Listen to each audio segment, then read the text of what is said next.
So good day, everyone. So today's lesson is about strategic planning. This is session 5.1. And what it is actually more of a continuation from last week's discussion on formulating strategies. But today we are focusing more on the process of planning. And we'll start with this quote from Russell Ackoff. Planning is one of the most complex and difficult intellectual activities in which man can engage. Not to do it well is not a sin, but to settle for doing it less than well is. So I guess what he's saying is we can never get it perfectly right when we're planning, but you need to try your best. Because if you don't make that effort to plan, it's usually disastrous. Right, so we know that when we do planning, the result may not be an excellent result, but if you don't plan it at all, the result will probably be a lot worse. So strategic planning actually is probably born in the 1950s, and throughout the decades, it has become very popular until around 1980s when it became unfashionable for a number of reasons. So one reason is planning was often carried out by planners rather than the managers who would be affected by the resultant plans. So what we're saying here is that the planners that were hired to do the planning oftentimes were not really involved in operations. So they really could not understand how managers who were part of operations would have to implement these plans. And oftentimes there was a disconnect between the plans and what was actually being done. Many times managers would see the plans as quite unrealistic, something that they couldn't really implement. So the outcome of this strategic planning was often a plan with little impact on actual decisions. And often they were ignored or not implemented by the managers.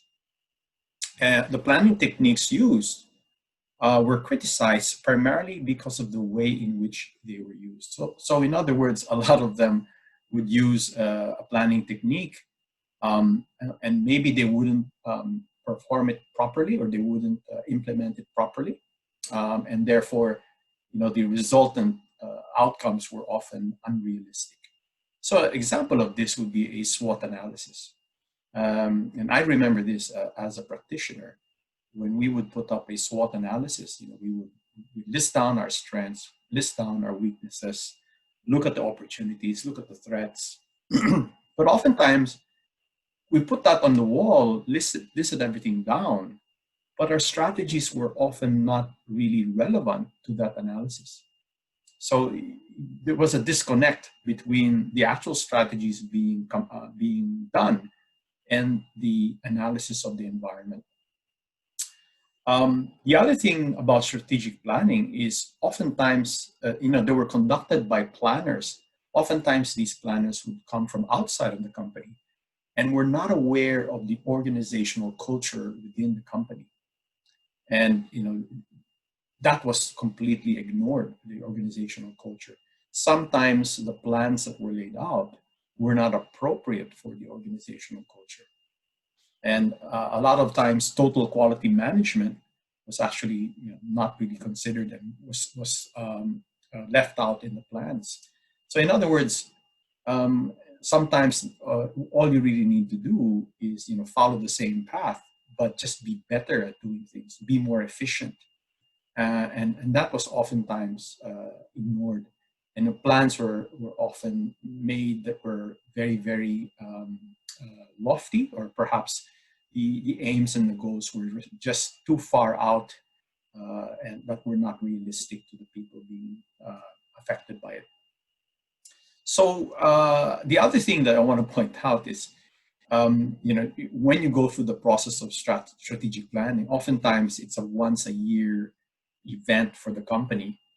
It'll take weeks to prepare all the materials and maybe a couple of days where the managers would get together and come up with their plans. But that process took quite a while. And by the time you would come up with your plans, things have changed.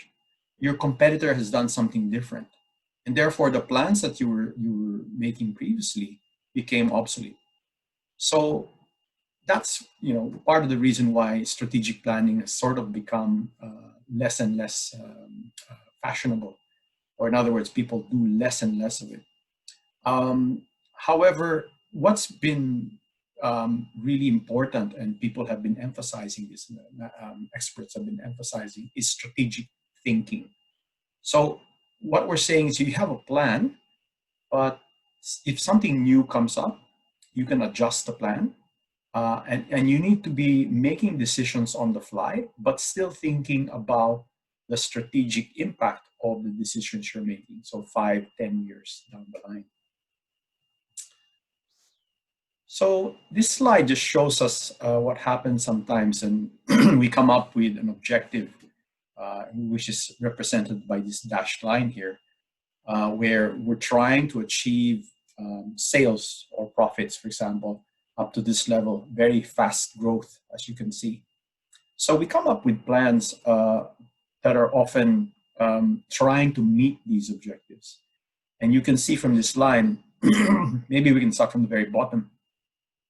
If we do nothing and just maintain what we're doing, oftentimes what happens is you have this line here. And I guess that represents when you don't do any planning at all.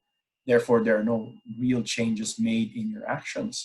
You'll see this line of sales going slowly downwards, and then finally it'll be very quickly going down.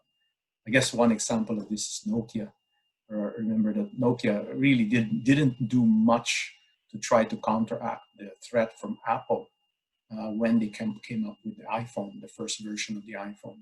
So what happened was they just maintaining their sales, and eventually things would go down. So really, all this graph is showing is depending on the type of strategic approach you're making, that angle of increase in your sales and profits will be affected by that approach that you're making. So I showed this slide to you last week, where these are the types of alternatives that we can, or approaches, strategic approaches that we can do to try to close that gap between growth and our actual performance. We're trying to close that gap. So we can see here at the very bottom, as we mentioned before, all we're really trying to do here is just survive. We're trying to turn around the fact that our sales are going down.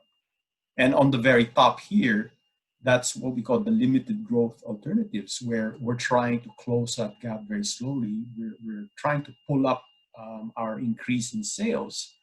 And these techniques here are designed to try to slowly close that gap. But really, these are more involved with your existing business. Now, substantive growth is, and usually what that means is you're actually entering a new business and trying to increase your sales by basically either acquiring a new business or a greenfield operation where you're trying to form a new business group to compete with a new set of industry competitors. And that's actually very high risk, because what happens is if you're not really familiar with that business, well, you're risking quite a lot of money. So really, this middle section here, which is the substantive growth approach, yes, the potential is to increase your sales dramatically. You can basically double your sales if you go into this kind of strategy, but you could also be a disastrous failure. And a great example of this is Master Hardware. This was created by the people from Woolworths, and they wanted to create a brand, basically an operation that would compete against Bunnings, that great big hardware giant that we have here in Australia. So Bunnings is being run by the people from Kohl's, the same group of companies, while Woolworths, of course, didn't have a player in that field, so they decided to create the Masters Hardware approach for that brand. And then they created basically warehouses about the size of Bunnings to try to compete. And oftentimes they would situate themselves, right beside each other or right across the road to Bunnings. But it was a disastrous failure. So they lost millions of dollars because of that high risk strategy or strategic approach. Okay, so one way of sort of organizing our strategies and to sort of have a look at basically how risk impacts these strategies is the Ansoff matrix. But what this is actually just very similar to this slide here, but it is organized in a quadrant approach. So what we'll do is we'll pause this video that you're watching and go back to Moodle and watch the Ansoff matrix video that is explained by another person. And after that, we'll have a bit of a group discussion to really iron out what do you mean by product development, what do you mean by diversification, what do you mean by market development, etc.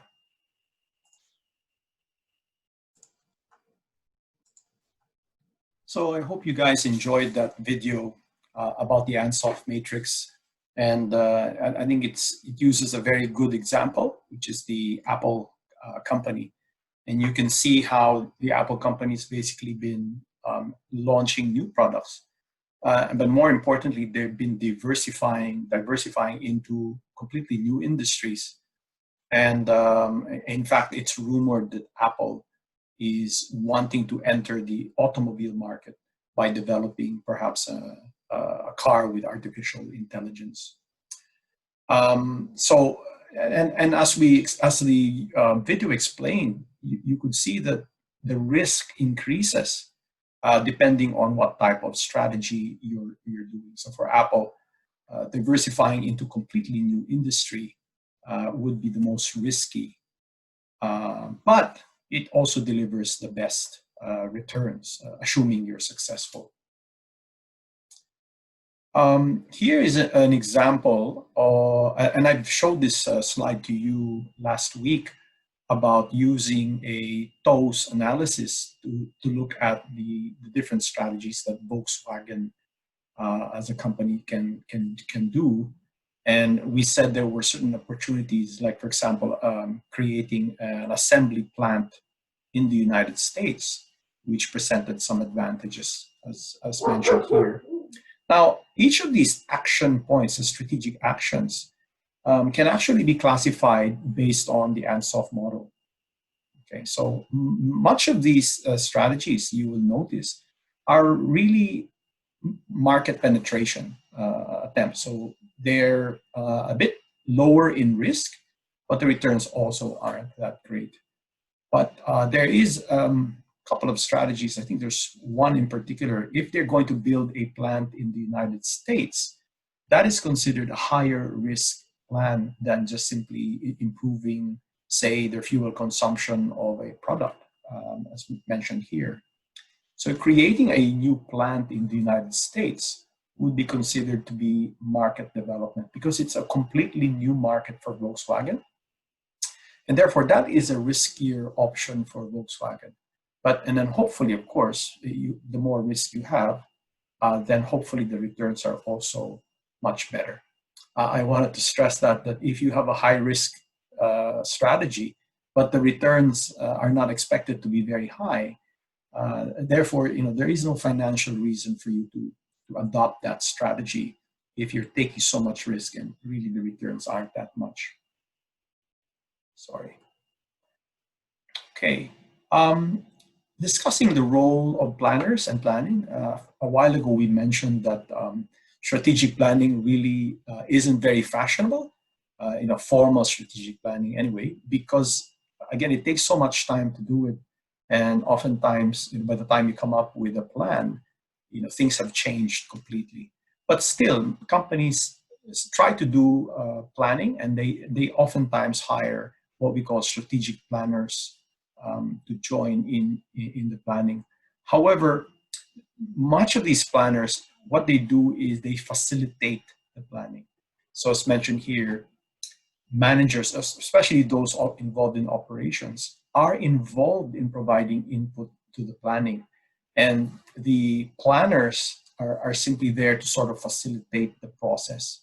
And they're not the ones that come up with the actual strategic plan.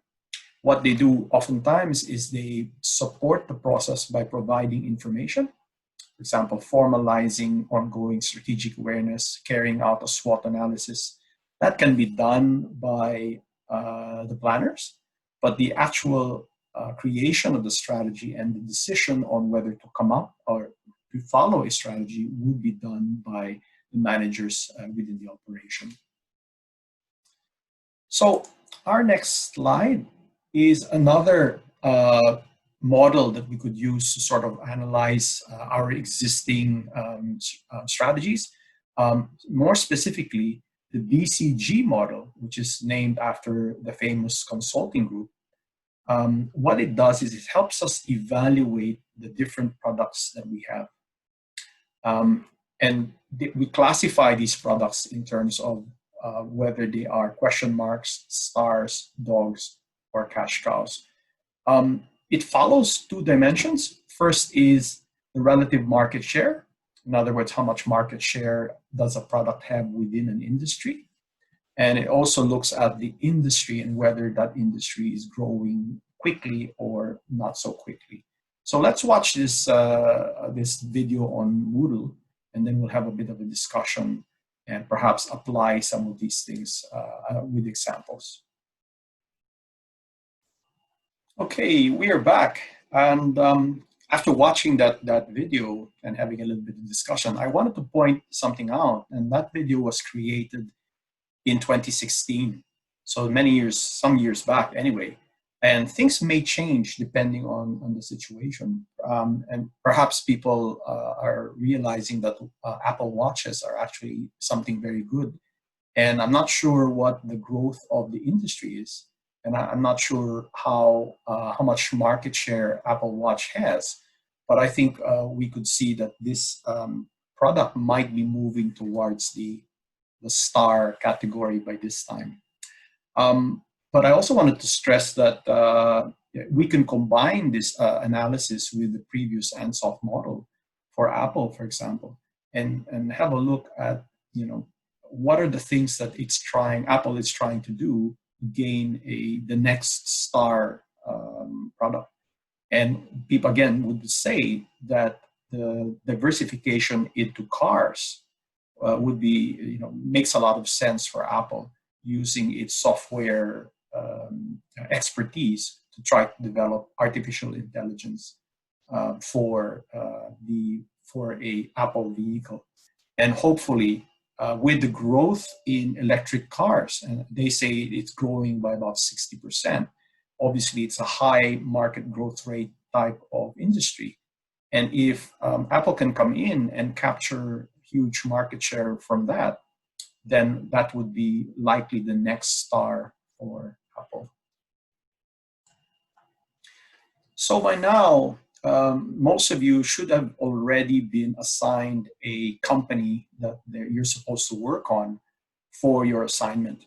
So specifically, I've assigned different groups, different companies, and I've also identified an industry where that company is. We're hoping that the company can enter that industry. So for example, Apple, who is currently not in the automobile industry, we're basically trying to develop a strategy for Apple, and that could be one of the companies that have been assigned to one of the groups here in your class. And you're supposed to develop strategies to enter the automobile industry. So as obviously, you can use the Ansoff matrix to try to see how you could enter that industry. Obviously, if you're a company that is currently not in the automobile industry and you're moving into that industry or trying to figure out that industry, note that that is a kind of diversification strategy. Depending on the company that you're in, that diversification might be a related diversification or an unrelated diversification. So an example of this would be Apple. When they diversified and entered the smartphone industry, you could argue that it's diversification, but it's somehow related to the fact that they were software and hardware experts already. But it's unrelated in the sense that it's a completely new industry that they've gone into, but it's using related technology. So I would classify that as a related diversification. Now, entering the car industry is another story altogether, because you can argue that there's a lot of systems within a car that Apple has no experience in. So I would classify that as an unrelated diversification. So the key there is, will it actually be successful given that there's so many risks involved when you're entering an unrelated diversification approach? So have a look at your products, or sorry, your companies, and determine and use Ansoff Matrix to try to see, what type of approach you could do that could help them in their future strategies. You could also use the BCG and look at the company you've been assigned in. For example, if you have been assigned Dyson, which is a vacuum cleaner company, you should try to classify the products that they have and try to figure out which ones are question marks, which ones are dogs, which ones are cash cows, and which ones are stars. So in fact, you could pause this video right now and hopefully have that discussion about Dyson, about knowing that they make vacuum cleaners, they make hair dryers. Which of these products are question marks? Which ones are dogs? And which one would be a future star, for example? So pause that video and have that discussion.